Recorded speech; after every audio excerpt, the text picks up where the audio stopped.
बहुत बहुत स्वागत है आप सभी का आपके अपने YouTube channel Shukla study point में। मैं शिवम शुक्ला आप सभी दोस्तों का हार्दिक स्वागत करता हूं।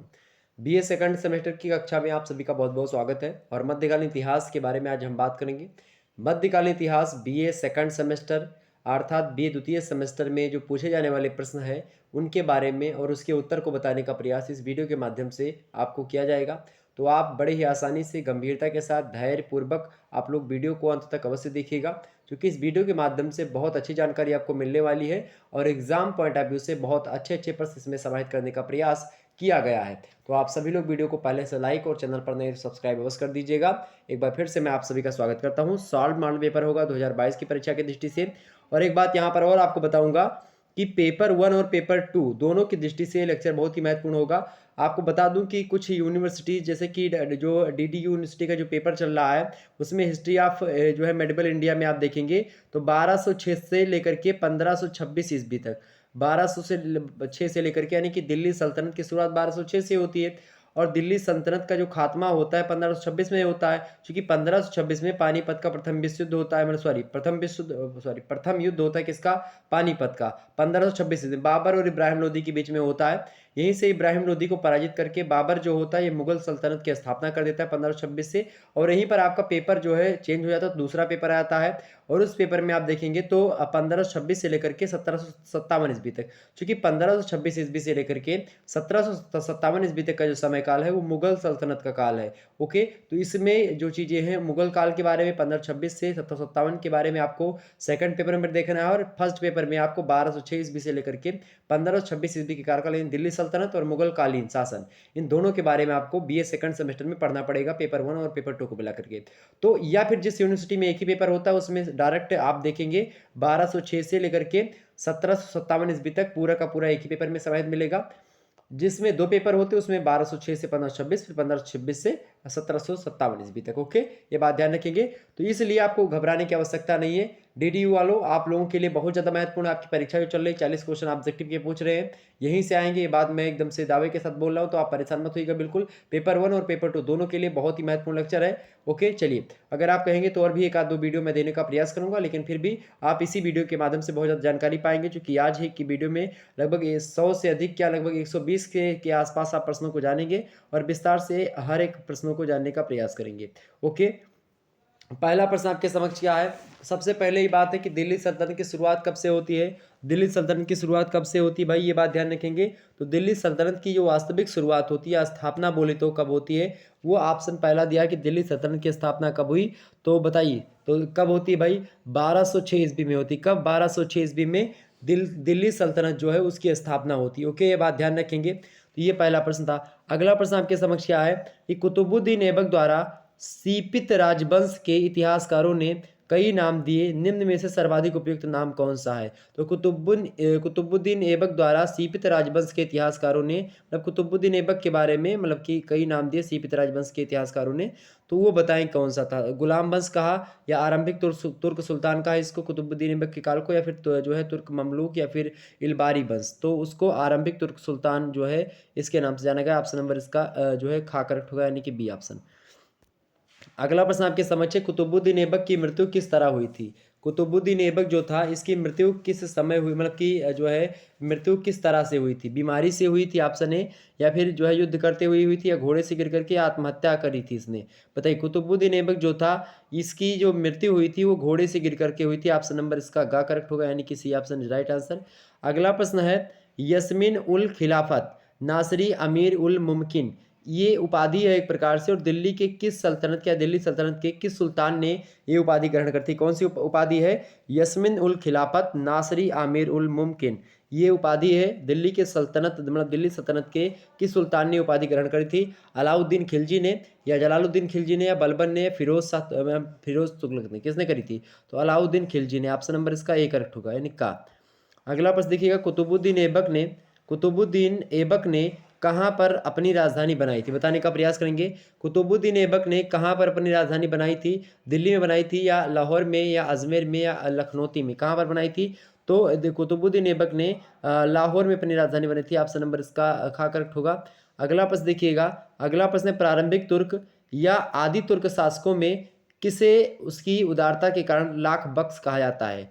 तो लाख बकस के नाम से किसे जाना जाता है? लाख बक्स। तो भाई किसको जाना जाता है? कुतुबुद्दीन ऐबक को। ऑप्शन नंबर इसका क्या करेक्ट होगा?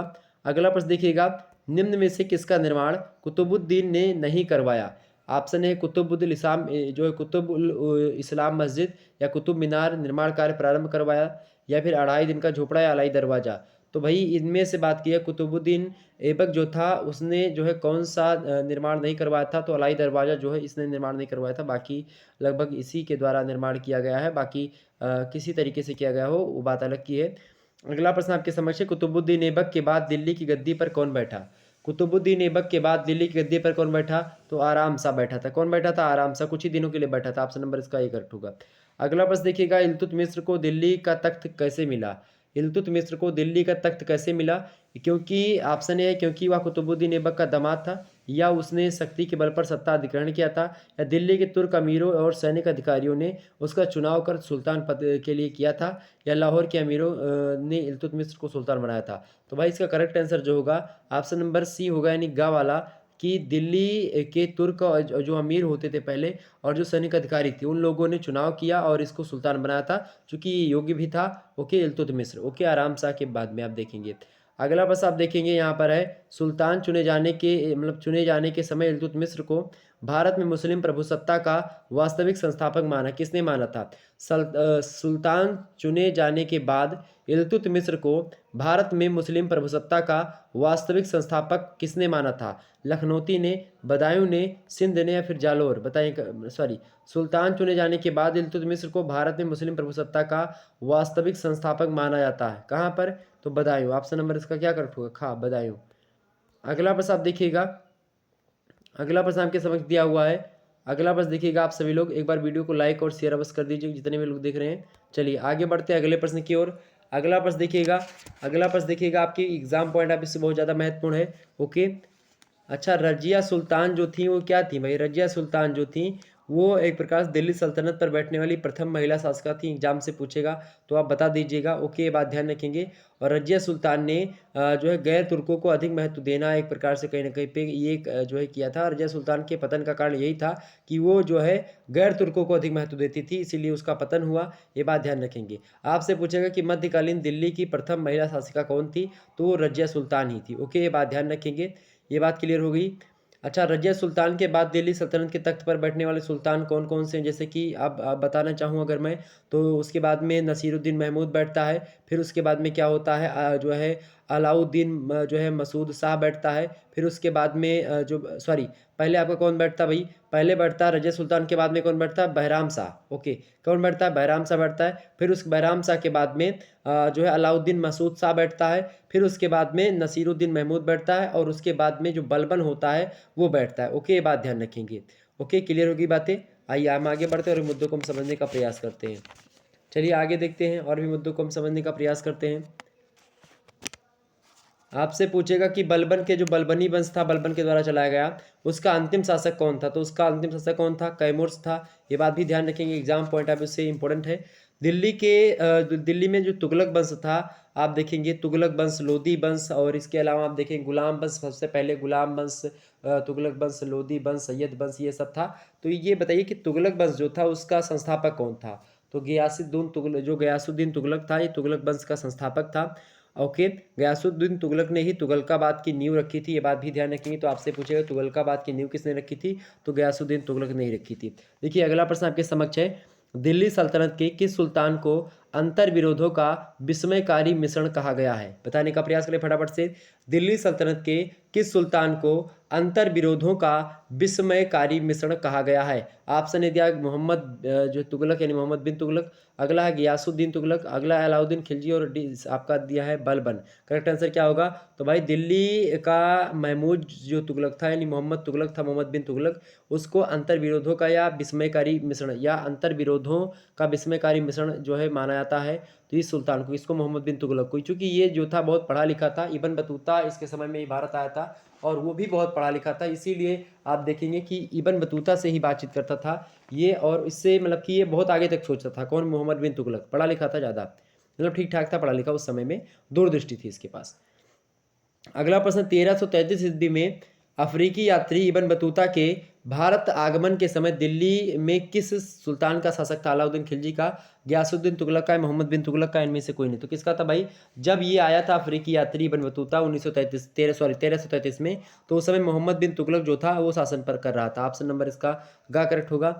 अगला प्रश्न आप देखिएगा, मोहम्मद बिन तुगलक के विषय में निम्नलिखित में से क्या सत्य है? दुआब में कर में मतलब कि दुआब के कर में वृद्धि करी थी, या सांकेतिक मुद्रा का प्रचलन किया था, या जो है तो ये तो भाई तो ये कन्फर्म सांकेतिक मुद्रा का प्रचलन भी किया था, दुआब कर में वृद्धि भी करी थी। राजधानी का दिल्ली से इसने क्या किया था? दौलताबाद यानी देवगिरी स्थानांतरण किया था। दक्षिण भारत में पड़ता दौलताबाद, तो वहाँ पर इसने स्थानांतरण किया था। और कहीं ना कहीं पे ये तीनों जो हैं इसके जितने भी कार्य इसने करे हैं, सब के सब कहीं ना कहीं पे इसके फेल ही हुए हैं, ये बात ध्यान रखिएगा। तो दीवाने जो है मुस्तखराज विभाग की स्थापना इसने नहीं करी थी। तो ऑप्शन नंबर ही घा वाला करेक्ट होगा इस प्रश्न का, यानी मोहम्मद बिन तुगलक के विषय में निम्नलिखित में से क्या असत्य है? तो ये असत्य है। बाकी दुआब कर में वृद्धि भी की थी इसने, सांकेतिक मुद्रा का भी प्रचलन किया था, राजधानी की दिल्ली से लेकर के ये कहाँ पर स्थानांतरित किया था? दौलताबाद में इसने अपनी राजधानी को स्थानांतरित किया था। अगला प्रश्न आपके समक्ष है, हुनूज दिल्ली दूरस्थ, यानी कि अब दिल्ली दूर नहीं, ये कथन किसका है? हुनूज दिल्ली अहो दूरस्थ थे, या फिर हुनूज दिल्ली दूरस्थ अब दिल्ली दूर नहीं है, यह कथन किसका है? गाजी मलिक का है, या शेख सलीम चिश्ती का है, निज़ामुद्दीन औलिया का, या अमीर खुसरो का है? किसका है भाई? फटाफट से बताने का प्रयास करेंगे। हुनूज दिल्ली दूरस्थ, ये कथन किसका? निज़ामुद्दीन औलिया। बिल्कुल करेक्ट आंसर, ऑप्शन नंबर इसका गा करेक्ट होगा, निज़ामुद्दीन औलिया। नेक्स्ट प्रश्न आपके समक्ष है, मोठ की मस्जिद का निर्माण किस लोधी शासक ने करवाया था? मोठ की मस्जिद का निर्माण किस लोधी शासक ने करवाया था? Option A Bahlol Lodi, B है सिकंदर लोधी, सी इब्राहिम लोधी, और डी है इनमें से कोई नहीं। बताने का प्रयास करेंगे। तो मोठ की जो मस्जिद है उसका निर्माण करवाने वाले जो शासक है कौन से हैं? सिकंदर लोधी। ऑप्शन नंबर इसके खा है, यही इन्होंने खा में दिए हैं, सिकंदर लोधी। अगला प्रश्न है, सल्तनत काल के किस सुल्तान ने सर्वप्रथम सिंचाई कर लगाया? बताने का प्रयास करेंगे। सल्तनत काल के किस सुल्तान ने सर्वप्रथम सिंचाई कर लगवाया था? अलाउद्दीन खिलजी ने, गयासुद्दीन तुगलक ने, मोहम्मद बिन तुगलक ने, या फिरोज शाह तुगलक ने? तो भाई सल्तनत काल की अगर बात करी जाए तो जो फिरोज शाह तुगलक था इसने सबसे पहले सिंचाई कर लगाया था। ऑप्शन नंबर इसका घ करेक्ट होगा। अगला प्रश्न आपके समक्ष है, ब्राह्मणों पर सर्वप्रथम जजिया कर किस शासन मतलब कि किस सुल्तान ने लगाया था? बलबन ने, या अलाउद्दीन खिलजी ने, मुबारक शाह खिलजी ने, या फिरोज शाह तुगलक ने? तो ब्राह्मणों पर सर्वप्रथम जजिया कर जो लगाया था वो लगाया था फिरोज शाह तुगलक। ऑप्शन नंबर इसका घा करेक्ट होगा। अगला प्रश्न देखिएगा। अगला प्रश्न आपके समक्ष है, कश्मीर के किस शासक ने 14वीं शताब्दी में जजिया कर चलाया था? तो कश्मीर के किस शासक ने 14वीं शताब्दी में जजिया कर चलाया था? जो है सुल्तान सिकंदर ने। ऑप्शन नंबर इसका खा करेक्ट होगा। अगला प्रश्न देखिएगा। अगला प्रश्न, निम्न में से किसकी स्थापना फिरोज शाह तुगलक द्वारा की गई है? निम्नलिखित में से किसकी स्थापना फिरोज शाह तुगलक द्वारा की गई? ए है दौलतपुर, जौनपुर, दौलताबाद, हिसार, फिरोजपुर, तुगलकाबाद, फिरोजाबाद, और फतेहाबाद। तो बताने का प्रयास करेंगे। ऑप्शन दिया है ए में, ठीक है, और बी, सी और डी, ऑप्शन 4 ऑप्शन आपको दिए हैं, बताने का प्रयास करेंगे। तो भाई किसके फिरोज शाह तुगलक द्वारा कौन कौन सी स्थापना की गई सबसे पहले जानिए। तो ये यहाँ पर जो है जौनपुर की स्थापना इनके द्वारा की गई। इसके अलावा हिसार भी इन्हीं के द्वारा स्थापना हुई थी। इसके अलावा फिरोजपुर भी जो है फिरोज शाह तुगलक के द्वारा ही स्थापना। इसके अलावा आप देखिए फिरोजाबाद भी इन्हीं ने स्थापित करवाया था। इसके अलावा फतेहाबाद, यानी कि 1 और 3 4 6 और 7। तो 1 3 4 6 7 ये ऑप्शन ए में दिया है, ये करेक्ट होगा। अगला प्रश्न आपके समझ, तुगलक वंश के शासकों को काल कर्मानुसार सजाइए। तो तुगलक वंश के शासकों को काल कर्मानुसार कैसे सजाएंगे? आप मतलब ये दिया हुआ है, मोहम्मद बिन तुगलक, फिरोज शाह तुगलक, गयासुद्दीन तुगलक, शाहजहां मतलब कि शहजादा मोहम्मद, और इसके अलावा तुगलक शाह, नसीरुद्दीन महमूद, या हुमायूं। ये दिया हुआ है आपको। तो तुगलक वंश के शासकों को आपको काल कर्मानुसार सजाना है। तो यहाँ पर कैसे सजाएंगे आप? वैसे जो हुमायूं है ना, ये खास करके आप देखेंगे इसमें भी आया है, ये बात भी ध्यान रखिए, तुगलक वंश में भी थोड़ा से समय के लिए। तो इसीलिए यहाँ पर थोड़ी सी बात यहाँ पर कही गई है। तो मोहम्मद वंश मतलब की बात की है, पहले कौन आएगा? पहले मोहम्मद बिन तुगलक आएगा। उसके बाद में कौन आएगा? उसके बाद में कौन आएगा मेरे प्यारे दोस्तों? उसके बाद में आपका आएगा फिरोज शाह तुगलक। उसके बाद में कौन आएगा? उसके बाद में जो आएगा वो है आपका तुगलक शाह। ओके, उसके बाद में कौन आएगा? तुगलक शाह। तुगलक शाह के बाद में कौन आएगा? उसके बाद में आएगा गयासुद्दीन तुगलक। ओके, और गयासुद्दीन तुगलक के बाद में आएगा आपका कौन आएगा? गयासुद्दीन तुगलक के बाद में हुमायूं आएगा। और उसके बाद में कौन आएगा? उसके बाद में कौन आएगा मेरे प्यारे दोस्तों? जो है नसीरुद्दीन महमूद आएगा। ओके, ये बात ध्यान रखेंगे। क्लियर हो गई बातें? तो ये क्लियर हो गई। चलिए आगे बढ़ते हैं। अगला प्रश्न, अगला प्रश्न आप देखिएगा।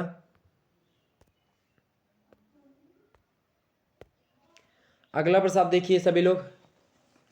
चलिए अच्छा, आपसे पूछे कि जो है टोपरा और मेरठ में टोपरा और मेरठ से अशोक स्तंभ को ला करके किस सुल्तान ने दिल्ली में स्थापित करवाया था? तो किसने करवाया था? फिरोज शाह तुगलक ने करवाया था। किसने करवाया था? फिरोज तुगलक ने करवाया था। ओके, ये बात ध्यान रखेंगे।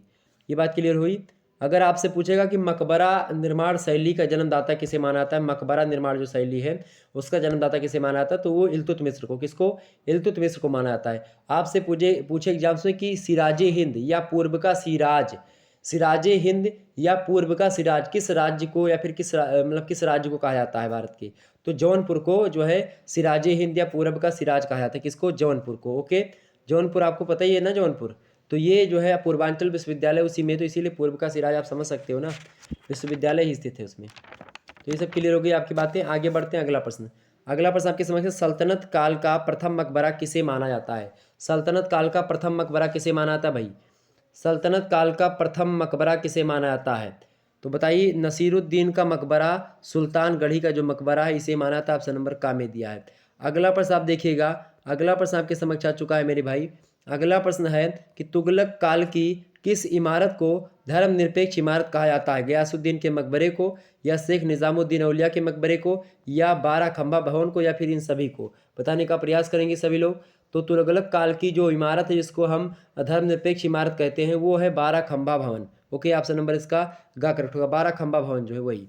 अगला प्रश्न आपके समक्ष है, शुद्ध इस्लामी शैली में निर्मित भारत का प्रथम मकबरा कौन सा है? शुद्ध इस्लामी शैली में निर्मित भारत का प्रथम मकबरा कौन सा है भाई? तो शुद्ध इस्लामी में शैली में निर्मित भारत का जो प्रथम मकबरा है वो सुल्तानगढ़ी का मकबरा है। ऑप्शन नंबर इसका का करेक्ट होगा। और सुल्तानगढ़ी का जो मकबरा है वो नसीरुद्दीन का मकबरा है। ओके, आगे देखते हैं। अगला प्रश्न आपके समक्ष है, अलाउद्दीन खिलजी द्वारा निर्मित अलाई दरवाजा, अलाउद्दीन खिलजी के द्वारा निर्मित अलाई दरवाजा, आपसे पूछा अलाई दरवाजा का निर्माण किसने करवाया था? तो अलाउद्दीन खिलजी ने करवाया था।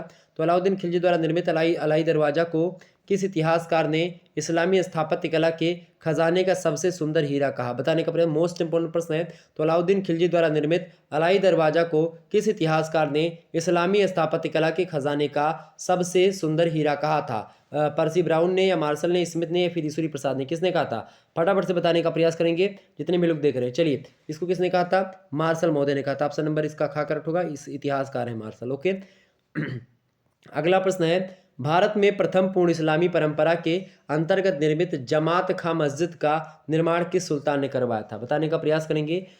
भारत में प्रथम पूर्ण इस्लामी परंपरा के अंतर्गत निर्मित जमात खां मस्जिद का निर्माण किस सुल्तान ने करवाया था? तो अलाउद्दीन खिलजी ने करवाया था। ऑप्शन नंबर इसका गा करेक्ट होगा। अगला प्रश्न देखिएगा, निम्न निर्माण कार्यों को कालक्रमानुसार सजाइए। दिया कुतुब मीनार, कुतुब उल इस्लाम मस्जिद, अलाई दरवाजा, आदिल शाह का किला और ऊखा मस्जिद। तो ये एक काल क्रमानुसार सबसे पहले से लेकर के बाद तक सजाइए। तो इसका करेक्ट जो होगा, सबसे पहले जो बनता है कौन है? कुतुब उल इस्लाम मस्जिद हो ये सबसे पहले, इसके बाद में कुतुब मीनार बनती है, फिर उसके बाद में अलाई दरवाज़ा का नंबर आएगा, फिर उसके बाद में आप देखेंगे तो आदिल शाह का जो एक प्रकार से जो किला है वो आएगा, फिर उसके बाद में आपका ऊखा मस्जिद ये आएगी। ओके, तो आपका ऑप्शन नंबर क्या दिया हो? पहला जो है पहला, इसके अलावा आप देखेंगे दूसरा, फिर पहला, तो पहले दूसरा कौन है? ये देखिए, इसमें पहला ये गलत हो गया। दूसरा पहले आएगा, दूसरा पहले आएगा, फिर पहला आएगा, तो दूसरा पहला ये बच्चा, तो ये भी कट गया। दूसरा पहला, फिर उसके बाद में क्या आएगा? तीसरा आएगा, फिर उसके बाद में कौन सा आएगा? तीसरा आएगा आपका। ओके, यानी अलाई दरवाजा। तो ऑप्शन नंबर क्या होगा? तीसरा इसमें नहीं, तीसरा लास्ट में, तो ये भी कट गया। तो ऑप्शन नंबर क्या होगा? खा। आपका करेक्ट आंसर क्या होगा भाई? खा। सबसे पहले कुतुबुल इस्लाम मस्जिद, फिर उसके बाद में कुतुब मीनार, उसके बाद में अलाई दरवाज़ा, उसके बाद में आदिल शाह का किला, और उसके बाद में ऊखा मस्जिद। नेक्स्ट प्रश्न आपके समक्ष है, भारत का तूतीय हिंद किसे कहा जाता है? मोस्ट इंपोर्टेंट प्रश्न, एग्जाम्स में जरूर पूछा जाएगा। भारत का तूतीय हिंद किसे कहा जाता है? अमीर खुसरो को जो है भारत का तूतीय हिंद कहा जाता है। तबला वगैरह का आविष्कार भी इन्होंने ही किया था। ओके, खड़ी बोले का जनक भी हिंदी में इन्हीं को माना था, अमीर खुसरो जी को। ओके, बात ध्यान रखेंगे। सैयद वंश की स्थापना किसने करी? सैयद वंश की स्थापना किसने की? फटाफट से बताने का प्रयास करें। खिज्र खान ने, या मुबारक शाह ने, मोहम्मद शाह ने, फिर अलाउद्दीन आलम शाह ने? तो सैयद वंश की स्थापना किसने करी भाई? सैयद वंश की स्थापना करने का श्रेय जो आता है खिज्र खान को जाता है। ऑप्शन नंबर इसका का करेक्ट होगा। अगला प्रश्न देखिएगा, लोधी वंश का संस्थापक कौन था? लोदी वंश का संस्थापक कौन था? इब्राहिम लोदी, सिकंदर लोदी, महमूद लोदी या फिर बहलोल लोदी? तो बताने का प्रयास करें। लोदी वंश का जो संस्थापक था वो कौन था? बहलोल लोदी था। ऑप्शन नंबर इसका ग करेक्ट होगा। अगला प्रश्न देखिएगा, आगरा शहर की स्थापना किसने की थी? सिकंदर लोदी, खिज्र खां, बहलोल लोदी या फिर फिरोज शाह तुगलक? तो आगरा शहर की स्थापना करने वाला जो शासक है कौन है भाई? आगरा शहर की स्थापना किसने की? सिकंदर लोदी ने आगरा शहर की स्थापना करी थी। किसने करी थी? सिकंदर लोदी ने। ऑप्शन नंबर इसका का करेक्ट होगा। अगला प्रश्न देखिए आप सभी लोग, अगला प्रश्न आपके समक्ष है, दिल्ली सल्तनत के किस शासक ने बंगाल को लखनौती, सोनार गांव एवं संत गांव में विभाजित किया? बताइए, गयासुद्दीन तुगलक ने या मोहम्मद तुगलक ने या फिर फिरोज तुगलक ने? बता किसने किया? दिल्ली सल्तनत के किस बादशाह ने बंगाल को लखनौती, सोनार गांव एवं संत गांव में विभाजित किया था? तो दिल्ली का वो कौन सा सुल्तान है? गयासुद्दीन तुगलक। ओके, कौन है गयासुद्दीन तुगलक? ऑप्शन नंबर इसका का करेक्ट होगा। ओके, ये बात ध्यान रखेंगे। आपसे पूछेगा कि इतिहासकार पर्सी ब्राउन के ने किस काल को मकबरों का काल कहा है? किस काल को मकबरों का काल कहा जाता है? बताने का प्रयास करेंगे। मोस्ट इंपोर्टेंट प्रश्न है, किस काल को मकबरों का काल कहा जाता है? इतिहासकार पर्सी ब्राउन जो है वो किस काल को मकबरों का काल कहते हैं? तो सैयद जो काल रहा, सैयद वंश और लोदी वंश जो रहा है ये मकबरों का काल रहा है। सैयद वंश और लोदी वंश जो रहा है ये मकबरों का काल रहा, ये बात आप ध्यान रखिएगा। ओके, आगे बढ़ते हैं और ये प्रश्नों को जानने का प्रयास करते हैं। अगला प्रश्न देखिएगा, अगला प्रश्न है, बाबर ने प्रसिद्ध जो है तुगलमा नीति का प्रयोग सर्वप्रथम किस युद्ध में किया था? तुगलमा नीति ये है कि तीन तरफ से घेर लो और एक तरफ से दुश्मन है तो उसको घेर करके फिर वार करो। तुगलमा युद्ध नीति का प्रयोग इसने किस युद्ध में किया था सबसे पहले?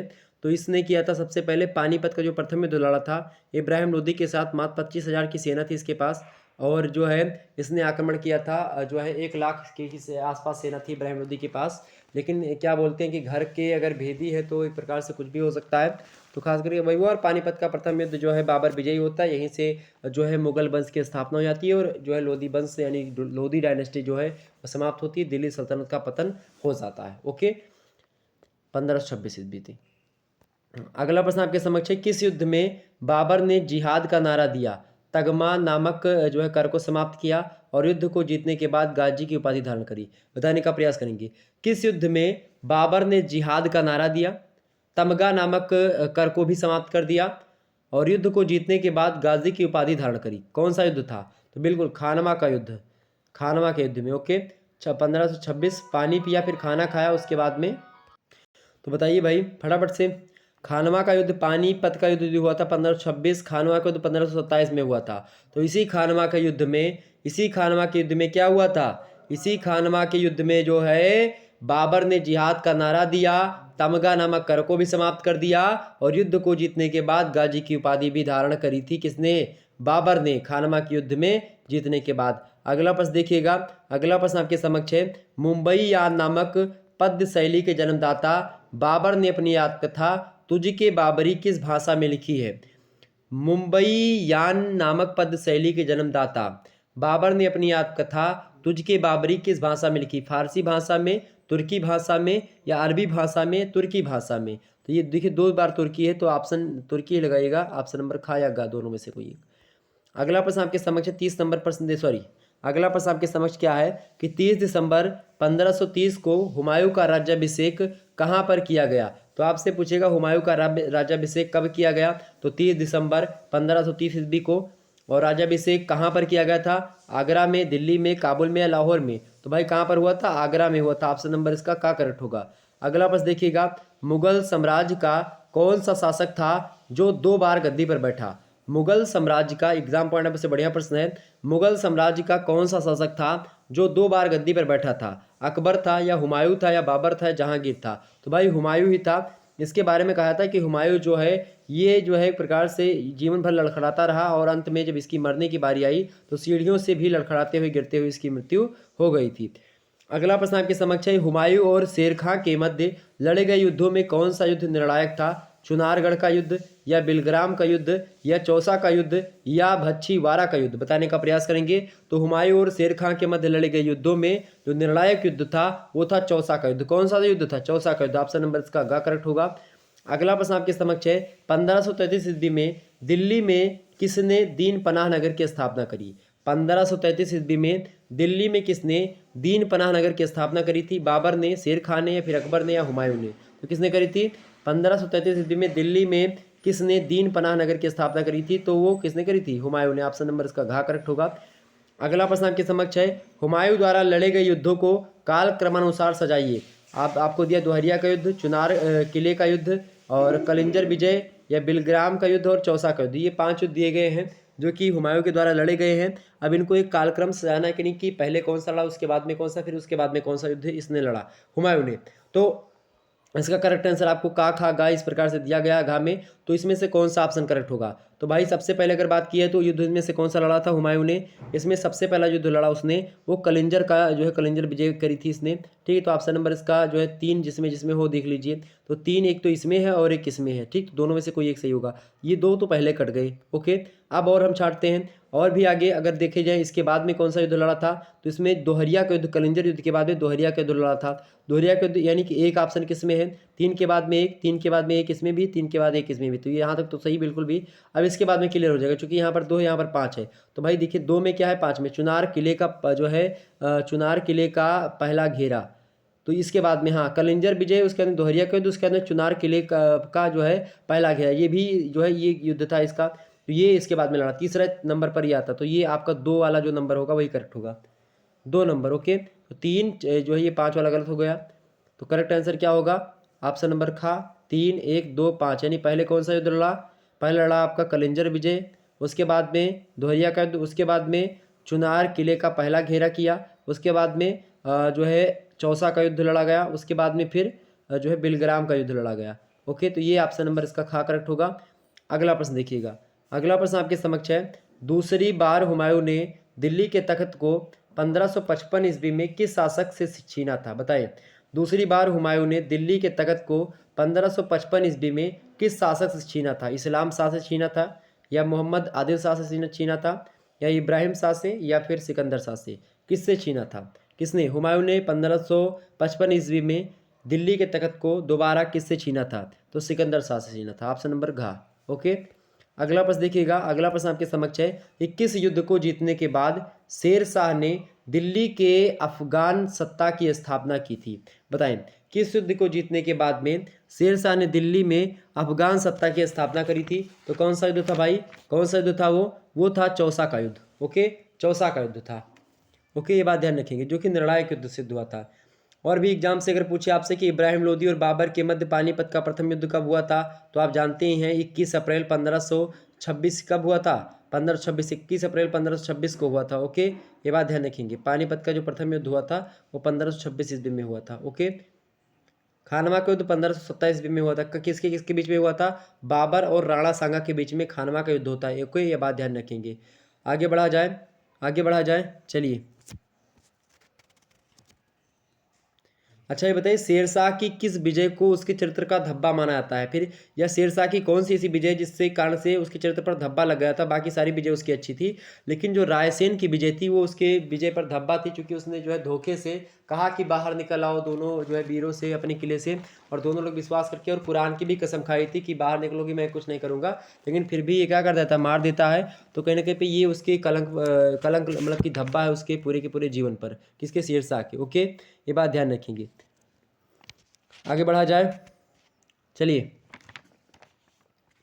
अगला प्रश्न देखिएगा। अगला प्रश्न आपके समक्ष आ चुका है। फटाफट से एक बार वीडियो को लाइक और शेयर अवश्य कर दीजिए जितने भी लोग देख रहे हैं। चलिए अगला प्रश्न आपके समक्ष है। सब प्रश्न क्या है? प्रश्न है कि निम्न इतिहासकारों में किसने अकबर को इस्लाम का शत्रु कहा? निम्न इतिहासकारों में किसने अकबर को इस्लाम का शत्रु कहा? ऑप्शन ए है अब्बास खान शेरवानी ने, या फिर बदायूनी ने, या अहमद यादगार ने, या फिर मीर जो है अलाउद्दौला कजबीनी ने। किसने कहा था? तो भाई अकबर को इस्लाम का शत्रु कहने वाला जो विद्वान है या फिर जो इतिहासकार है वो कौन है? अहमद यादगार है। कौन है? अहमद यादगार। ऑप्शन नंबर इसका गा करेक्ट होगा। अगला प्रश्न है, अकबर अपनी राजधानी फतेहपुर सीकरी से लाहौर कब लाया था? तो कब लाया था भाई? 1585 ईस्वी में। कब लाया था? 1585 ईस्वी में लाया था। ऑप्शन नंबर इसका खा करेक्ट होगा। अगला प्रश्न देखिएगा, आगरा तथा फतेहपुर सीकरी दोनों ही लंदन से बड़े हैं। आगरा तथा फतेहपुर सीकरी दोनों ही लंदन से बड़े हैं, ऐसा किसने कहा था? जो है बर्नियर ने कहा था, या राल्फ फिच ने कहा था, या हॉकिंग्स ने कहा था? तो आगरा तथा फतेहपुर सीकरी दोनों ही लंदन से बड़े हैं, ऐसा कहने वाले जो विद्वान है कौन है? राल्फ फिच है वो। ऑप्शन नंबर इसका खा करेक्ट होगा। अगला प्रश्न आप देखिएगा, अगला प्रश्न आपके समक्ष है, अबुल फजल ने किस मुगल बादशाह में अरस्तु द्वारा उल्लिखित 4 तलों आग, हवा, पानी और भूमि का जो है देश माना? अबुल फजल ने किस मुगल बादशाह में अरस्तु द्वारा उल्लिखित 4 तलों आग, हवा, पानी और भूमि का जो है समादेश माना? अकबर में, या जहांगीर में, हुमायूं में, या फिर औरंगजेब में? किसमें बताएं? तो अकबर में। ओके, ऑप्शन नंबर इसका का करेक्ट होगा। अगला प्रश्न है, अकबर किसे शेखो बाबा के नाम से पुकारता था? बीरबल को, या अब्दुल रहीम खान खाना को? या अब्दुल रहीम खान खाना वही है जो रहीम दास जिसको आप कहते हो और कवि के रूप में पढ़ते हो हिंदी में, वही ये है अब्दुल रहीम खान खाना, मतलब रहीम दास। ओके, बीरबल तो पता ही होगा आपको, अबुल फजल ये जो है अकबरनामा, ओके, सलीम तो पता ही होगा इनके बच्चे थे। तो बताइए अकबर किसे जो है शेखो बाबा के नाम से पुकारते थे? तो अकबर किसे शेखो बाबा कहते थे भाई? सभी को पता होगा, बिल्कुल अपने बच्चे को सलीम को कहते थे, क्योंकि शेख नबी के दरबार में आप देखेंगे सलीम चिश्ती, तो इसका करेक्ट आंसर क्या होगा? गा, शेखो बाबा इनको बोलते थे। ओके, ये बात ध्यान रखें, क्योंकि बहुत ज़्यादा मन्नत के बाद में ये मिले थे इनके। अगला प्रश्न है, जहांगीर यानी सलीम, जो जहांगीर है इसी का नाम सलीम है, तो सलीम ने किसे मतलब किससे अबुल फजल की को हत्या कर मतलब की हत्या करवाई थी?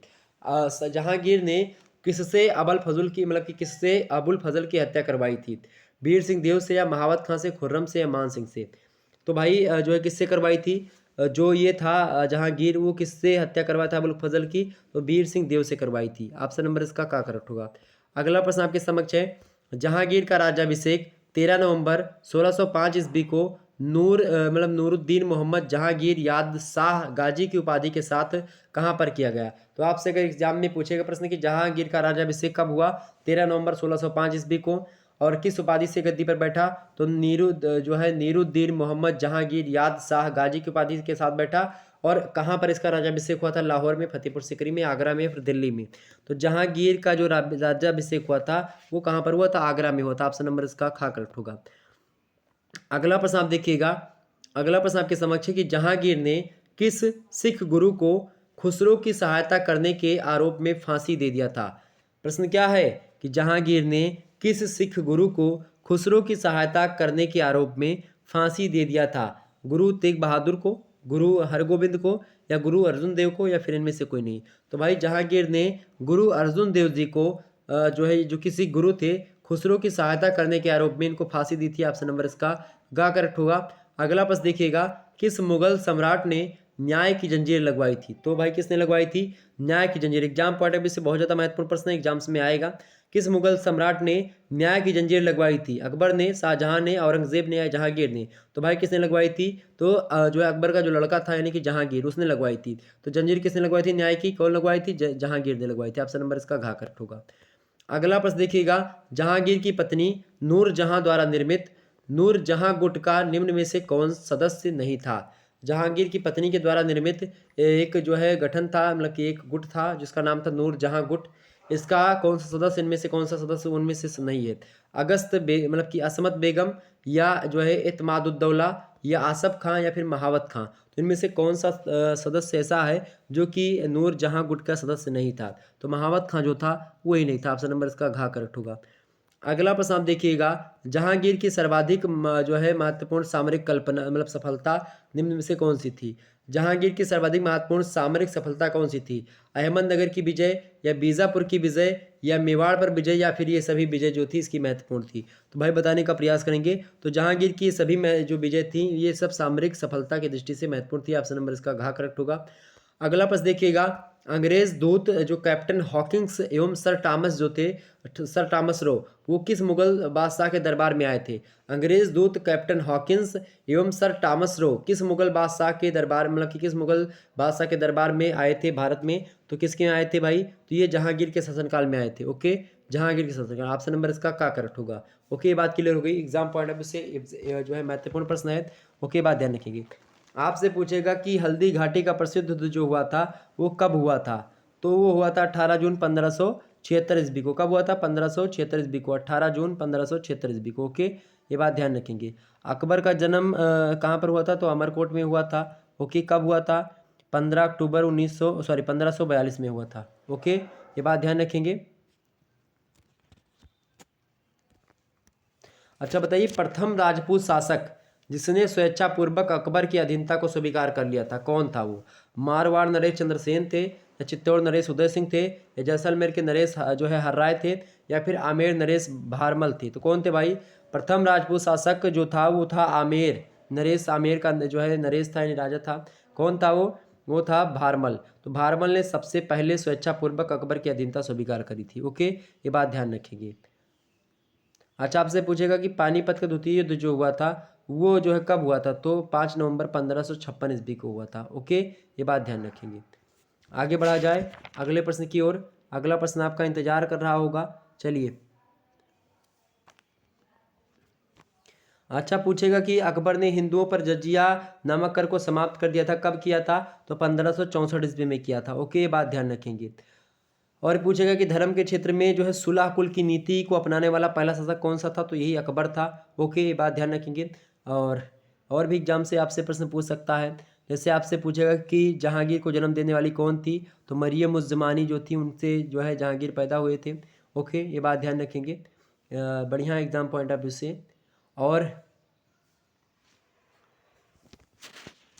आगे बढ़ा जाए।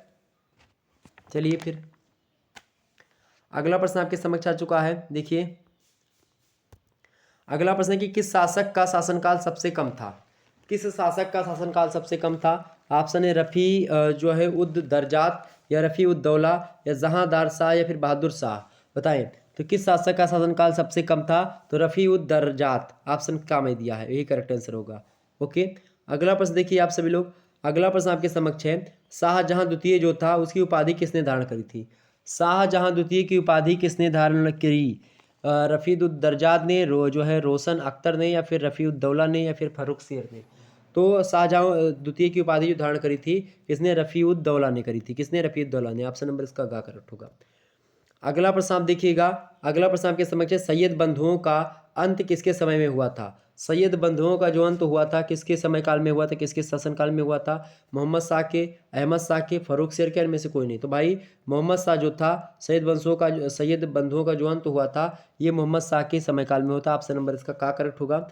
अगला प्रश्न है, अहमद शाह अब्दाली के भारत पर प्रथम आक्रमण के समय यहाँ का शासक कौन था? आलमगीर द्वितीय था, या अहमद शाह था, या शाह आलम द्वितीय था, या फिर शाहजहां तृतीय था? बताएं, सभी लोग बताएं। अहमद शाह अब्दाली, आपने एक मूवी देखी होगी जो है अभी हाल फिलहाल में अर्जुन कपूर और संजय दत्त की थी, उसमें संजय दत्त जी जो है अहमद शाह अब्दाली का किरदार निभाते हैं। तो वो मूवी देखिएगा, उसमें पता चल जाएगा कुछ बात इतिहास के बारे में आपको। तो अहमद शाह अब्दाली के भारत पर आक्रमण के समय में भारत मतलब किस समय का दिल्ली का शासक कौन था? तो जो आलमगीर द्वितीय था वही था। ऑप्शन नंबर इसका करेक्ट होगा। ओके, आलमगीर एक और नाम था, आलमगीर उसका नाम था। तो आलमगीर प्रथम कौन है? ये द्वितीय है तो आलमगीर प्रथम जो औरंगजेब है वो था। ओके, अगला प्रश्न आपके समक्ष है, अली गौहर किसका नाम था? शाह आलम द्वितीय का, आलमगीर द्वितीय का, शाहजहां द्वितीय का, फिर मोहम्मद शाह का? तो अली गौहर, अली गौहर किसका नाम था भाई? तो अली गौहर जो है शाह आलम द्वितीय का नाम ही था। किसका? शाह आलम द्वितीय का। ऑप्शन नंबर इसका करेक्ट होगा। अगला प्रश्न है, किस मुगल शासक ने राजा राम मोहन राय को राजा की उपाधि दी थी? अकबर द्वितीय ने, बहादुर शाह द्वितीय ने, या आलमगीर सेकंड ने? किसने दिया था? तो किस मुगल शासक ने राजा राम मोहन राय को राजा की उपाधि दी थी? तो अकबर द्वितीय ने दी थी। ऑप्शन नंबर इसका करेक्ट होगा। अगला प्रश्न देखिएगा, मुगलों के सिक्के किसके समय में बंद हुए थे? मुगलों के सिक्के किसके समय के मतलब में बंद हुए थे? मुगलों के सिक्के किसके मतलब कि सिक्के किसके समय में बंद हुए थे? बहादुर शाह जफर के, बहादुर शाह फर्स्ट के, मोहम्मद शाह के, फिर अकबर द्वितीय के? तो अकबर द्वितीय के समय काल में मुगलों के सिक्के जो थे वो बंद किए गए थे। ऑप्शन नंबर इसका करेक्ट होगा। अगला प्रश्न है, करनाल का युद्ध कब हुआ था? करनाल का युद्ध कब हुआ था? तो करनाल का युद्ध 24 फरवरी 1739 को हुआ था। ऑप्शन नंबर इसका जो है करेक्ट होगा। अगला प्रश्न देखिएगा, किसके अनुसार मुगल साम्राज्य के पतन का प्रमुख कारण सैनिक जो है अदक्षता थी? किसके अनुसार मुगल साम्राज्य के पतन का प्रमुख कारण सैनिक अदक्षता थी? बताने का प्रयास करेंगे। तो विलियम अर्विन महोदय ऐसा कहते हैं। विलियम अर्विन महोदय क्या कहते हैं कि जो है मुगल साम्राज्य के पतन का मुख्य कारण क्या था? सैनिक अदक्षता, यानी कि सैनिक में दक्षता नहीं थी। अगला प्रश्न आपके समक्ष है, fall of Mughal empire. Fall of Mughal empire एक पुस्तक है। इस पुस्तक को किसने लिखी है? सर जदुनाथ ने लिखी है, सतीश चंद्र ने लिखी है, स्मिथ ने लिखी है, फिर लेनपोल ने लिखी है? किसने लिखा है? तो fall of the Mughal empire पुस्तक जो लिखी है सर जदुनाथ ने लिखी है। ऑप्शन नंबर इसका क्या करेक्ट होगा? अगला प्रश्न आप देखिएगा। अगला प्रश्न है, मुगल साम्राज्य के पतन का प्रमुख कारण क्या था?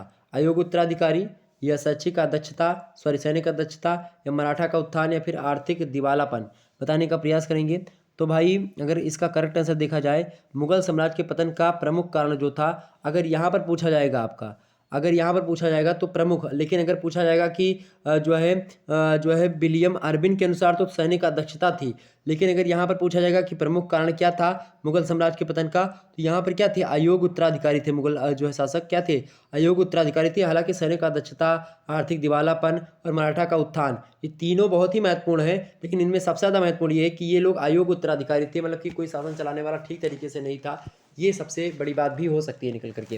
लेकिन मराठों का उत्थान को भी हम नकार नहीं सकते, क्योंकि मराठा साम्राज्य का उदय हो रहा था और ये लोग जो है मराठा बहुत ज़्यादा वीर थे, बहुत ज़्यादा बलवान थे, और इनके उत्थान के कारण से क्या हुआ? मुगल लोग कहीं ना कहीं पे दबने लगे थे, डरने लगे थे। ठीक है, और आप देख लीजिएगा, मतलब कि देखिएगा तो ये सारी चीज़ें हैं। आर्थिक दिवालापन भी बढ़ता रहा था, पैसे नहीं थे जो खजाने में, सैनिक अदक्षता भी नहीं थी ठीक तरीके से, तो ये सब चीज़ें थी। लेकिन फिर भी आप कैसे में क्या लगाएंगे? क्या लगाएंगे? अगला प्रश्न देखिएगा। अहमद शाह अब्दाली के भारत पर आक्रमण का क्या उद्देश्य था? धन को लूटना, साम्राज्य स्थापित करना, या फिर मराठों से बदला लेना? तो बताने का प्रयास करेंगे। अहमद शाह अब्दाली के भारत पर आक्रमण का उद्देश्य क्या था? कि धन को जितना ज़्यादा लूट सके वो लूट लें। ऑप्शन नंबर इसका क्या करेक्ट होगा? ओके। अगला प्रश्न देखिएगा। ग्रांट डफ ने किसका इतिहास लिखा है? ग्रांट डफ ने किसका इतिहास लिखा? फटाफट से बताने का प्रयास करेंगे। ग्रांट डफ ने, अच्छा ये बताइए कि नादिर शाह का दिल्ली पर का अधिकार कब हुआ था? तो 20 मार्च 1739 को हुआ था। ओके, ये बात ध्यान रखेंगे। औरंगजेब की मृत्यु कब हुई थी? 1707 ईस्वी में हुई थी। कब हुई थी? 1707 ईस्वी में हुई थी। किसकी? औरंगजेब की मृत्यु। ओके, ये बात ध्यान रखेंगे। मराठों में किसका साम्राज्य सबसे बड़ा था? तो बालाजी बाजीराव जो थे उनका साम्राज्य सबसे बड़ा था जो है मराठों में, जो मराठा लोग उत्कर्ष से। शिवाजी का राज्याभिषेक कब हुआ था? कब हुआ था भाई? 1674 ईस्वी में। बिल्कुल करेक्ट आंसर है। ओके, और शिवाजी का उत्तराधिकारी कौन था? तो संभाजी थे, उनके लड़के। ओके, ये बात ध्यान रखेंगे। चलिए देखते हैं अगले प्रश्न की ओर। अगला प्रश्न आपके समझ क्या है कि ग्रांट जो है डफ ने किसका इतिहास लिखा है? तो किसका इतिहास लिखा है? मराठों का इतिहास इन्होंने लिखा। ऑप्शन नंबर इसका खा करेक्ट होगा। अगला प्रश्न आप देखिएगा। अगला प्रश्न आपको दिया हुआ है कि मराठों की स्वतंत्रता के युद्ध का नेतृत्व किसने किया था? मराठों की स्वतंत्रता के युद्ध का नेतृत्व किसने किया था? तो किसने किया था भाई? किसने किया था? ताराबाई ने किया था। किसने किया था? ताराबाई ने। ऑप्शन नंबर इसका गा करेक्ट होगा। अगला प्रश्न देखिए। अगला प्रश्न आपके समक्ष है। अफजल खां जिन्हें शिवाजी ने मारा था, अफजल खां जो था बड़ा लंबा चौड़ा था जिसको शिवाजी ने मारा था, किस राज्य का उत्तराधिकारी था? तो अफजल खां जिसे शिवाजी ने मारा था किस राज्य का उत्तराधिकारी था या अधिकारी था? गोलकुंडा का, बीजापुर का, अहमदनगर का था, या फिर खानदेश का था? कहाँ का था भाई? तो ये बीजापुर का था। कहाँ का था? बीजापुर का था। ऑप्शन नंबर इसका खा करेक्ट होगा। अगला प्रश्न है, पुरंदर की संधि किससे संबंधित थी? आंग्ल मैसूर संबंध, आंग्ल मराठा संबंध, या फिर आंग्ल राजपूत संबंध? तो पुरंदर की जो संधि थी ये आंग्ल मराठा संबंध थी, यानी कि आंग्ल माने अंग्रेज और मराठों के बीच में जो संबंध है, मतलब कि आंग्ल और मराठों के बीच में, अंग्रेज और मराठों के बीच में पुरंदर की संधि हुई थी। अगला प्रश्न देखिएगा। तृतीय मराठा युद्ध के फलस्वरूप क्या हुआ? तृतीय मराठा युद्ध के फलस्वरूप क्या हुआ था? जो है पिंडारियों के साथ युद्ध हुआ था। क्या हुआ था? पिंडारियों के साथ युद्ध हुआ था। ऑप्शन नंबर इसका गा करेक्ट होगा। अगला प्रश्न देखिएगा। शिवाजी को किस मुगल सेनापति ने विवश किया था? जयसिंह ने, जसवंत सिंह ने, या शाइस्ता खान ने, या फिर शहजादा मुअज्जम ने? किसने किया था भाई? तो शिवाजी को किस मुगल सेनापति ने विवश किया था? तो जयसिंह ने विवश किया था। ऑप्शन नंबर इसका क्या करेक्ट होगा। अगला प्रश्न देखिएगा। शिवाजी के पुत्रों की मृत्यु के पश्चात 1707 ईस्वी तक मराठों का नेतृत्व किसने किया था? तो कान्होजी आंग्रे ने, शांताजी ने, ताराबाई ने, या फिर अहिल्याबाई ने? शिवाजी के पुत्रों की मृत्यु के पश्चात 1707 ईस्वी तक मराठों का जो नेतृत्व करने वाले हैं वो कौन है भाई? वो ताराबाई थी। कौन थी? ताराबाई। ऑप्शन नंबर इसका गा करेक्ट होगा। अगला प्रश्न देखिएगा। प्रथम मराठा युद्ध का अंत किस संधि से हुआ था? सूरत की संधि से, पुरंदर की संधि से, सालबाई की संधि से, या फिर बासिन की संधि से? तो प्रथम मराठा युद्ध का जो अंत हुआ था वो सालबाई की संधि से हुआ था। ऑप्शन नंबर इसका गा करेक्ट होगा। अगला प्रश्न देखिएगा। तृतीय आंग्ल मराठा युद्ध, तृतीय आंग्ल मराठा युद्ध में किस मराठा शक्ति ने कोई भाग नहीं लिया? तृतीय आंग्ल मराठा युद्ध में किस मराठा शक्ति ने कोई भाग नहीं लिया? पेशवा, सिंधिया, या फिर होलकर, या भोंसले? तो किसने नहीं लिया था भाई? तो ये जो था इसमें तृतीय आंग्ल मराठा युद्ध में जो है ये एक मराठा शक्ति थी भोंसले, उन्होंने जो है मतलब उनकी शक्तियों ने क्या नहीं भाग नहीं लिया था। ऑप्शन नंबर इसका घ करेक्ट होगा। अगला प्रश्न है, पेशवा पद प्राप्त करने के लिए किस मराठा ने अंग्रेजों से सहायता मांगी, जिसके फलस्वरूप प्रथम आंग्ल मराठा युद्ध हुआ था? रघुनाथ राव ने मांगी थी, नारायण राव ने, या फिर नाना फडणवीस ने, या माधवराम द्वितीय ने? किसने मांगी थी भाई? तो रघुनाथ राव जो थे उन्होंने ही मांगी थी। ऑप्शन नंबर इसका का करेक्ट होगा। अगला प्रश्न देखिएगा। अगला प्रश्न है कि किस कारण से पेशवाकालीन मराठा प्रशासन दुर्बल हुआ? किस कारण से पेशवाकालीन मराठा प्रशासन जो था वो दुर्बल हुआ था, बताने का प्रयास करेंगे। तो इनमें से कौन सा कारण है भाई? इसमें से कौन सा कारण है? तो इसमें से जो कारण है, जागीर प्रथा का पुनरुत्थान जो हुआ, यही कारण था। ऑप्शन नंबर इसका का करेक्ट होगा। अगला प्रश्न देखिएगा। शिवाजी ने अपनी सेना को प्रशिक्षित करने के लिए विदेशियों को नियुक्त किया, या फिर मुस्लिम तीर्थ क्षेत्रों को राजस्व विहीन भूमि दान दी, या पुर्तगाली व्यापारियों के साथ कोई संबंध नहीं रखा, या पूना को अपनी राजधानी बनाया? बताइए, शिवाजी ने क्या किया? शिवाजी ने मुस्लिम तीर्थ क्षेत्रों को राजस्व विहीन भूमि दान दी। ओके, ये ऑप्शन नंबर इसका क्या करेक्ट होगा? ऑप्शन नंबर इसका बी करेक्ट होगा। अगला प्रश्न देखिएगा। अगला प्रश्न आपके समक्ष है। अगला प्रश्न देखिएगा आप सभी लोग। मजमा ए अलौहरीन क्या है? मजमा ए अलौहरीन यानी कि दो महासागरों का मिलन, ये एक रचना है जो कि किसकी है? आपसे ही पूछा जा रहा है। प्रश्न क्या है? प्रश्न है कि मजमा ए अलौहरीन यानी दो महासागरों का मिलन, ये रचना किसकी है? फटाफट से बताने का प्रयास करेंगे। ये रचना किसकी है भाई? अच्छा, ये बताइए कि राजा जयसिंह और शिवाजी के मध्य में जो पुरंदर की संधि हुई थी वो कब हुई थी? तो 1665 ईस्वी में हुई थी। ओके, ये बात ध्यान रखिएगा, एग्जाम पॉइंट ऑफ व्यू से बहुत ज़्यादा महत्वपूर्ण है। ओके, आपसे पूछेगा कि पगा क्या था? तो पगा क्या है भाई? नियमित सेना को पगा कहा जाता है। ओके, ये बात ध्यान रखेंगे। और भी प्रश्न आपके लिए इंपॉर्टेंट है जो कि परीक्षा की दृष्टि से पूछे जा सकते हैं। ओके, आइए हालांकि हम देखते हैं प्रश्न क्या है। मजमा ए अलाउहरीन यानी दो महासागरों का मिलन, ये किसकी रचना है? तो ये रचना है दारा सिकोह की। किसकी है? दारा सिकोह। ऑप्शन नंबर इसका ख करेक्ट होगा। औरंगजेब का बड़ा भाई था ये, जिसको औरंगजेब ने ही मार डाला था। अगला प्रश्न आपके समक्ष है। मुगल शासन व्यवस्था में सूबे की सेना की देखभाल करने वाला था। मुगल शासन व्यवस्था में सूबे की सेना की देखभाल करने वाला कौन था? बख्शी, कोतवाल, या फिर सूबेदार, या फौजदार? क्या कहा जाता था उसको? तो मुगल शासन व्यवस्था में सूबे की सेना की देखभाल करने वाला बख्शी कहता था। कौन? बख्शी। ऑप्शन नंबर इसका का करेक्ट होगा। अगला प्रश्न देखिएगा। मुगल काल में किस भाषा को रेखता भी कहा गया है? तो किस भाषा को रेखता कहा गया? फारसी, संस्कृत, तुर्की, या फिर उर्दू को? तो मुगल काल में किस भाषा को रेखता कहा गया है? तो उर्दू भाषा को। ऑप्शन नंबर इसका घ करेक्ट होगा। अगला प्रश्न आप देखिएगा। मुगल शासन व्यवस्था में सेना विभाग का प्रधान होता था। मुगल शासन व्यवस्था में सेना विभाग का प्रधान कौन होता था? तो मीर बख्शी जो होते थे वही होते थे। ऑप्शन नंबर इसका खा करेक्ट होगा। अगला प्रश्न है, करोड़ी नामक नए अधिकारी की नियुक्ति किस मुगल शासक ने की? करोड़ी नामक नए अधिकारी की नियुक्ति किस मुगल शासक ने की? अकबर ने, जहांगीर ने, शाहजहां ने, औरंगजेब ने? किसने करी थी? करोड़ी नामक नए अधिकारी की नियुक्ति जो करी थी वो अकबर ने करी थी। किसने करी थी? अकबर ने। ऑप्शन नंबर इसका का करेक्ट होगा। अगला प्रश्न आप देखिएगा। अगला प्रश्न आपके समक्ष है। प्रशासन की दृष्टि से मुगल साम्राज्य विभाजित था। सरकार नागला परगना दस्तूर माउदा में, सरकार परगना दस्तूर माउदा नागला में, सरकार दस्तूर परगना माउदा नागला में? तो भाई प्रशासन की दृष्टि से मुगल साम्राज्य विभाजित था। तो भाई इसका करेक्ट आंसर क्या होगा? सरकार, फिर उसके नीचे परगना, दस्तूर, माउदा और नागला। ऑप्शन नंबर इसका क्या होगा? खा करेक्ट होगा। अगला प्रश्न आपके समक्ष है। मुगल प्रशासन व्यवस्था में वकील ए मुतलक होता था। वकील ए मुतलक कौन होता था? वो जो होता था प्रधानमंत्री को वकील ए मुतलक कहा जाता था। ऑप्शन नंबर इसका घ करेक्ट होगा। अगला प्रश्न आपके समक्ष है।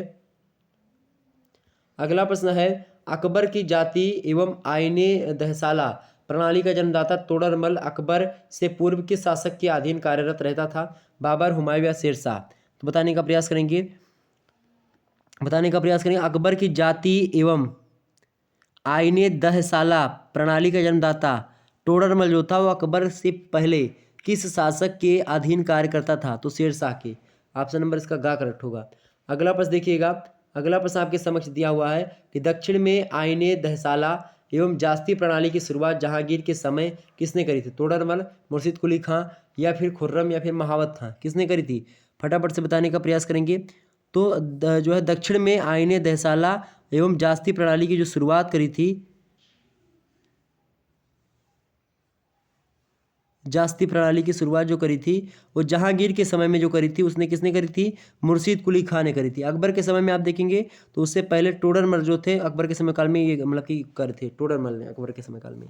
तो मुर्शीद कुली खां ऑप्शन नंबर इसका खा करेक्ट होगा जहांगीर के शासनकाल में।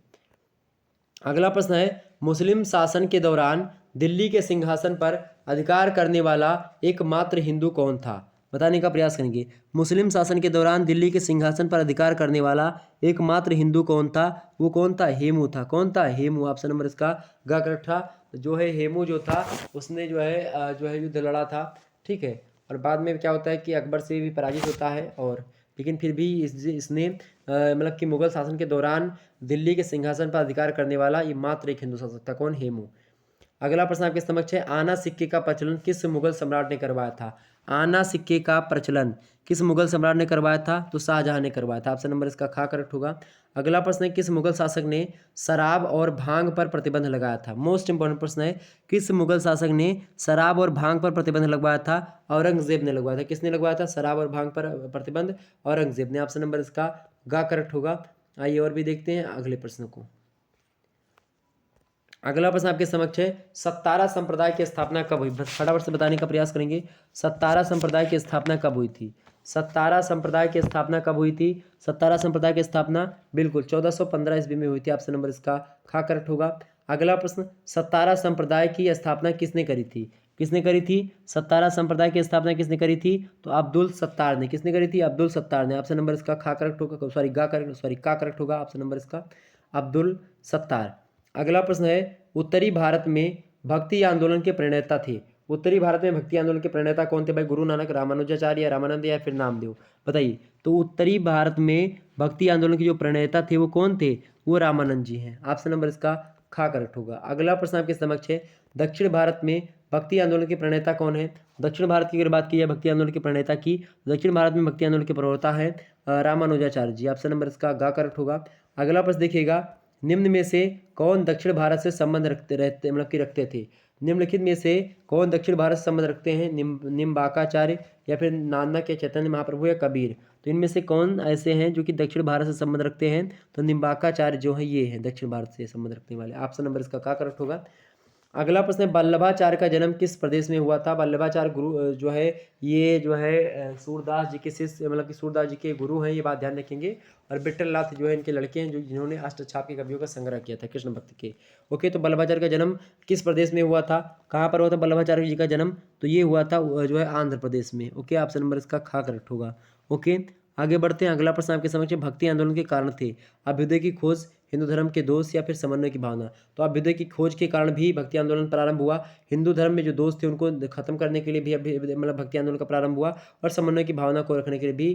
तो ये ऑप्शन में इसका क्या होगा? डी यानी कि घा option is right answer. Okay, ये बात ध्यान रखेंगे। अगला प्रश्न देखिएगा भक्ति आंदोलन का प्रभाव है बाह्य आडंबरों का अभाव, मुसलमानों के अत्याचारों के में कमी या उदारता एवं संचार या फिर सभी? तो भाई भक्ति आंदोलन का प्रभाव क्या पड़ा कि बाह्य आडंबरों में कमी आई, मुसलमानों के अत्याचारों में भी कमी हुई और उदारता एवं संचार में वृद्धि होती। भक्ति आंदोलन का जो प्रभाव है पड़ा। ऑप्शन नंबर इसका डी होगा ये सभी। अगला प्रश्न देखिएगा भक्तों ने भक्ति के साधन बताए हैं। भक्तों ने भक्ति के साधन क्या बताए? ज्ञान, प्रेम, उपासना, तीनों बताए हैं। ऑप्शन नंबर इसका घ करेक्ट होगा। सभी के माध्यम से भक्ति की जाती है। अगला प्रश्न आपके समक्ष है भक्ति आंदोलन के संस्थापक एवं जन्मदाता कौन थे? भक्ति आंदोलन के संस्थापक और जन्मदाता थे रामानुजाचार्य, रामानंद, नानक या चैतन्य महाप्रभु? बताने का प्रयास करेंगे। भक्ति आंदोलन के संस्थापक एवं जन्मदाता कौन माने जाते हैं? तो रामानुजाचार्य माने जाते हैं, क्योंकि दक्षिण भारत में ही भक्ति की उपज मानी जाती है, शुरुआत वहीं से होती है भक्ति आंदोलन की। ऑप्शन नंबर इसका क्या करेक्ट होगा। अगला प्रश्न है भारत में सूफी आंदोलन का प्रवेश हुआ था। भारत में सूफी आंदोलन का प्रवेश हुआ था 12वीं शताब्दी या 14वीं शताब्दी या 15वीं शताब्दी या फिर 16वीं शताब्दी? तो भारत में सूफी आंदोलन का जो प्रवेश हुआ था, सूफी आंदोलन का प्रवेश जो हुआ था वो 12वीं शताब्दी के आसपास शुरू हो गया था। ऑप्शन नंबर इसका का करेक्ट होगा। अगला प्रश्न देखिएगा निम्न में से कौन सूफी संप्रदाय है? निम्न में से कौन सूफी संप्रदाय है? चिश्ती संप्रदाय या फिर सुहरावर्दी संप्रदाय या फिर कादरी संप्रदाय या फिर ये सभी? तो भाई इसमें सभी संप्रदाय जो हैं ये सूफी संप्रदाय से बिलोंग करते हैं। ऑप्शन नंबर इसका घा करेक्ट होगा इज राइट आंसर। घा सुहरावर्दी संप्रदाय, चिश्ती संप्रदाय, कादरी संप्रदाय ये सब सूफी संप्रदाय ही हैं। ओके, तो इस प्रकार से आप लोगों ने ये सारे तमाम सारे प्रश्न देखे, बड़े इंपॉर्टेंट थे। आइए कुछ और प्रश्नों को हम देख लेते हैं। बहुत ही महत्वपूर्ण प्रश्न है। एक बार वीडियो को लाइक और शेयर कर दीजिएगा। ओके, इसके अलावा आप हर एक सब्जेक्ट के मॉडल पेपर हमारे चैनल से देख सकते हो।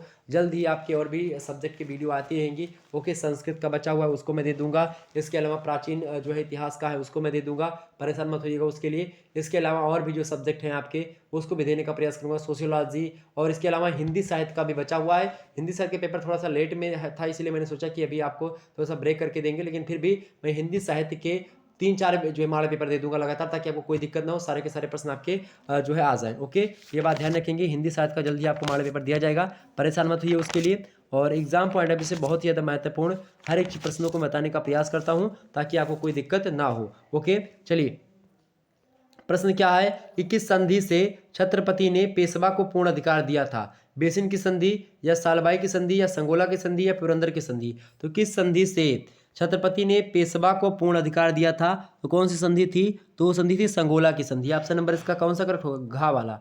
अगला प्रश्न देखिएगा, मराठा शक्ति के उत्थान के लिए कौन सा कारण उत्तरदायी नहीं था? मराठा शक्ति के उत्थान के लिए कौन सा कारण उत्तरदायी नहीं था? तो कौन सा कारण है भाई? ऑप्शन नंबर घ, विदेशी शक्तियों का आगमन। ऑप्शन नंबर इसका घ करेक्ट होगा। अगला प्रश्न है, पानीपत के तृतीय युद्ध में किस शक्ति का उदय हुआ? पानीपत के तृतीय युद्ध में किस शक्ति का उदय हुआ था? मराठों की शक्ति का, या पुर्तगालियों की शक्ति का, या फ्रांसीसियों की शक्ति का, या अंग्रेजों की शक्ति की? तो पानीपत के तृतीय युद्ध में किस शक्ति का उदय हुआ भाई? तो पानीपत के तृतीय युद्ध में जो शक्ति उदय हुई थी वो कौन सी है? अंग्रेजों की शक्ति के जो है प्रकार से बढ़ती है। ऑप्शन नंबर इसका ग करेक्ट होगा। अगला प्रश्न है, शिवाजी का प्रशासन था कैसा था? निरंकुश प्रशासन था, निरंकुश लोक हितकारी था, या सैन्य प्रधान था, या निरंकुश राजतंत्र था? तो शिवाजी का जो प्रशासन था वो कैसा था भाई? शिवाजी का जो प्रशासन था वो निरंकुश राजतंत्र था। ऑप्शन नंबर इसका घ करेक्ट होगा। ओके, अगला प्रश्न देखिएगा, प्रथम आंग्ल मराठा युद्ध की समाप्ति हुई तेलगांव मतलब कि तलेगांव की संधि के द्वारा, या बड़गांव की संधि के द्वारा, या सालबाई की संधि के द्वारा, या बसीन की संधि के द्वारा? प्रथम आंग्ल मराठा युद्ध की समाप्ति कब हुई? प्रथम आंग्ल मराठा युद्ध की जो समाप्ति हुई है वो सालबाई की संधि के द्वारा हुई। ऑप्शन नंबर इसका ग करेक्ट होगा। अगला प्रश्न देखिएगा आप सभी लोग, अगला प्रश्न क्या दिया हुआ है? एक बार जितने भी लोग देख रहे हो सभी लोग वीडियो को लाइक और चैनल पर नए तो सब्सक्राइब कर दीजिएगा, क्योंकि इसी प्रकार से वीडियो मैं देता रहता हूं, और हिंदी के बहुत सारे वीडियो आपके आने वाले हैं। उसके लिए पहले से आप लोग धन्यवाद दे सकते हो कमेंट सेक्शन में। ओके, अगर नहीं देना तो कोई बात नहीं, नहीं भी दे सकते हो, ऐसी कोई बात नहीं कि आपको कंपलसरी है धन्यवाद देना। लेकिन जब आप लोगों के आते कि सर थैंक यू, या फिर आपके द्वारा बताया गया जो व्याख्यान है या बहुत ज़्यादा जो प्रश्न हैं बड़े अच्छे हैं और एग्जाम्स में आए हुए हैं, जब आप जाते हो और देखिएगा आप सोशियोलॉजी का पेपर हुआ होगा, और इसके अलावा और भी सब्जेक्ट के पेपर आपके हुए होंगे, ठीक है, और पॉलिटिकल साइंस का हुआ होगा, लगभग सारे के सारे प्रश्न मेरे द्वारा बताए गए मॉडल पेपर से आए होंगे। दावे के साथ बोल रहा हूँ, पेपर देख लीजिए, पेपर मेरे पास भी है, पेपर बच्चों ने मेरे पास सेंड किया है, लेकिन मुझे टाइम नहीं मिल पा रहा है इस समय कि मैं उसको सॉल्व करवा सकूँ। इसके लिए बहुत बहुत माफ़ी चाहेंगे, और जैसे मुझे टाइम मिलता तो मैं उन पेपर को सॉल्व अवश्य करवाने का प्रयास करूँगा। तो आप लोग बिल्कुल परेशान ना हो, और जो भी पेपर हो आप लोग ऐसा करेंगे, अगर पीडीएफ बना करके मेरे पास सेंड करेंगे तो उसमें ज़्यादा मैं जो है आंसर की बना दूंगा, ताकि जो 40 प्रश्न आपके हो रहे हैं इस समय डीडी यूनिवर्सिटी के, अगर आप जो है उसको मुझे पीडीएफ बना करके बढ़िया से जो है सीरियल से 1-2 नंबर ऐसे पहला प्रश्न, दूसरा, तीसरा, चौथा इस प्रकार सीरियल से मिल जाए तो मैं बहुत जल्दी उसको जो है आपके समझ सॉल्व करके दे दूंगा। और वैसे मुझे जो है उतना टाइम नहीं मिल पाता है कि मैं उसको सेट कर पाऊँ और सही तरीके से आपके समक्ष प्रस्तुत कर पाऊँ। तो इसीलिए मैं चाहता हूँ कि आप लोग अगर पीडीएफ बना करके उसको सेंड कर देंगे, निश्चित तौर पर मैं उसका जो है प्रकार से आपके समक्ष दे दूंगा। ओके, आगे देखते हैं। तो जो अगला प्रश्न क्या है, शिवाजी की मृत्यु तथा राज्याभिषेक कहाँ पर हुआ? शिवाजी की मृत्यु तथा राज्याभिषेक कहाँ हुआ था? सतारा में, नागपुर में, जिंजी में, या फिर रायगढ़ में? बताइए। शिवाजी की प्रश्न क्या है? प्रश्न आपके समक्ष है कि शिवाजी की मृत्यु और राज्याभिषेक कहाँ हुआ था? फटाफट से बताने का प्रयास करेंगे। तो कहाँ पर हुआ था भाई? रायगढ़ में हुआ था। ऑप्शन नंबर इसका का करेक्ट होगा। अगला प्रश्न आप देखिएगा, अगला प्रश्न चौथ क्या था? चौथ जो था ये मराठों के द्वारा कर लिया जाता था, तो यही था मराठों के द्वारा लिया जाने वाला कर, ये चौथ कहलाता था। ऑप्शन नंबर इसका का करेक्ट होगा। अगला प्रश्न आपके समक्ष है, भोंसले कहाँ के शासक थे? ग्वालियर के, नागपुर के, इंदौर के, या बड़ौदा के? तो भोंसले कहाँ के शासक थे भाई? भोंसले लोग जो होते थे वो कहाँ के शासक हुआ करते थे? कहाँ के शासक थे भाई? तो ये लोग नागपुर के शासक थे। ऑप्शन नंबर इसका खा करेक्ट होगा। अगला प्रश्न आप देखिएगा, अगला प्रश्न है जो है बरगीर कौन थे? बरगीर कौन थे? मुगल सामंत वर्ग के थे, या अफगान अधिकारी थे, या मराठा घुड़सवार थे, या अफ्रीका के दास थे? तो जो बारगीर थे वो कौन थे भाई? फटाफट से बताने का प्रयास करेंगे। बारगीर कौन थे? बारगीर कौन थे भाई? बारगीर जो थे ये मराठा घुड़सवारों को बारगीर कहा जाता था। ऑप्शन नंबर इसका घा करेक्ट होगा। ऑप्शन नंबर इसका घा करेक्ट होगा। अगला प्रश्न देखिएगा, अगला प्रश्न है, मराठा राजाओं ने मुसलमानों के साथ कभी संधि नहीं की, या हमेशा आपस में लड़ाई की, या अंग्रेजों के साथ कभी सहायक संधि नहीं की, या हमेशा हिंदू राजाओं का समर्थन किया। तो मराठाओं ने क्या किया भाई, मराठाओं ने हमेशा और हमेशा क्या किया, मराठा सम्राट राजाओं ने हमेशा क्या किया, आपस में लड़ाई की। इसीलिए आप देखेंगे आपस में लड़ाई के फलस्वरूप क्या होता है, कभी कभी इसमें भी चीज़ें होती जाती हैं। और ये हमेशा हिंदू राजाओं को समर्थन भी आप देखेंगे कुछ मात्रा में करते थे, कुछ मात्रा में नहीं, लेकिन लड़ाई वगैरह ज़्यादा आपस में लड़ते भिड़ते रहते थे। इसीलिए जो है लोग अंग्रेज लोग फ़ायदा उठा सकते थे, मतलब लिए, और मुसलमान लोग भी फ़ायदा उठाए इसका इसी का। शिवाजी ने मतलब मुस्लिम जो मुगल आक्रांता है वो लोग, शिवाजी हालांकि मुस्लिम आक्रांता जो है वो पहले ही आ चुके थे, लेकिन फिर भी आप देखेंगे जो है एक प्रकार से अगर सत्ता होगी, या फिर आप अगर जो है एकता के साथ आएंगे अगर सभी लोग, तो फिर वो प्रभावकारी होगा। अगर एकता में भिन्नता हो गई, अनेकता आ गई, तो फिर आप कुछ भी नहीं कर सकते।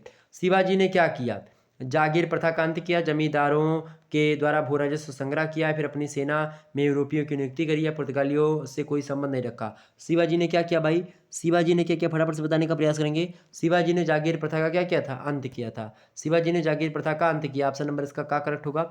इस प्रकार से आप लोगों ने बहुत सारे प्रश्नों को देखा। तो ये इतने प्रश्न थे जो कि मैंने आपको बता दिए, निश्चित तौर पर आपके समझ में आ गए होंगे। एक बार सभी लोग वीडियो को लाइक कर दीजिए, चैनल पर नए हैं तो सब्सक्राइब कर दीजिए। इसी प्रकार से मैं और भी वीडियो आपको देता रहूँगा लगातार, तो आप लोग परेशान मत होइएगा। अगर आप कहेंगे तो मध्यकालीन इतिहास कहानी की इसी का मैं एक आध दो वीडियो और आपको दे दूंगा, ताकि वो भी हो जाए। लेकिन इसी वीडियो को अगर 4 से 5 बार आप देख लीजिएगा, तो एक एक भी प्रश्न आपसे नहीं छूटेगा। कितने प्रश्न, एक भी प्रश्न आपसे नहीं छूटेगा। आज के वीडियो में आप लोगों ने लगभग 120 से अधिक प्रश्नों को देखा। बहुत सारे प्रश्न मैंने वर्ली बता दिए हैं, उन सभी को देखा। आप लोगों को मैं दिखा दूं, यहाँ पर बहुत सारे प्रश्न इस समय आपकी स्क्रीन पर चल रहे होंगे। ये सारे के सारे प्रश्न के उत्तर मैंने बता दिए हैं। आप लोग इन प्रश्नों के उत्तर को देख सकते हो, और बड़ी ही आसानी से वीडियो को लाइक कर सकते हो, शेयर कर सकते हो अपने दोस्तों के पास। प्रत्येक व्यक्ति 10-10 व्यक्तियों के से वीडियो को लाइक और चैनल को सब्सक्राइब करवाएंगे। ओके, सभी दोस्तों के पास अपने शेयर करिएगा, ताकि सभी लोग पढ़ सकें और अच्छे अंक प्राप्त कर सके। कठिन से कठिन प्रश्न, सरल से सरल प्रश्न इस वीडियो में बताने का प्रयास पूर्ण रूप से किया गया है।